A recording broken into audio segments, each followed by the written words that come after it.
To our state capitol newsroom, some Republicans are still unhappy with Tennessee's law regarding abortions, even though the legislature made a small tweak to it last session.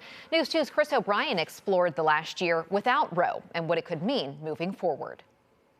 After Tennessee's trigger law went into effect, almost immediately lawmakers began to discuss changes. Generally, in the American jurisprudence system, we are under the assumption that a person is innocent until proven guilty, and the prosecutor, the district attorney, has to prove someone's guilt.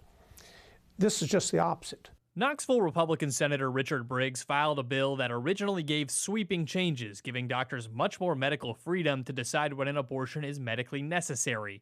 But then the lobbyist group Tennessee Right to Life came in and threatened lawmakers during a hearing. In discussions with our PAC, they have informed me that they would score this negatively for those members that wish to vote for it. And the entire bill changed. And I think that shook up a lot of the members. The whole ordeal prompted Briggs, a doctor, to criticize the powerful lobbyist group and say it doesn't keep up with its namesake. It could be Tennessee Right to Life under certain conditions.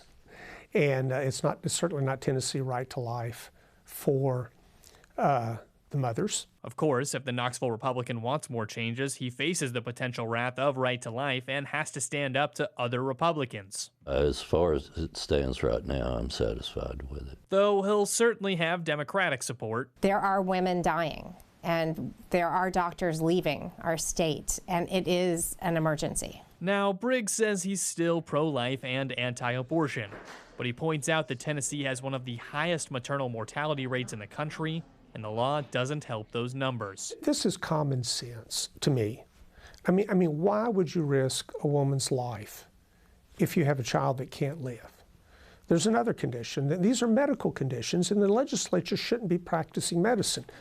Tennessee does not currently allow any elective abortions. There are some slim exceptions if the life of the mother is in serious danger, but other than that, it is very tight. In Nashville, Chris O'Brien.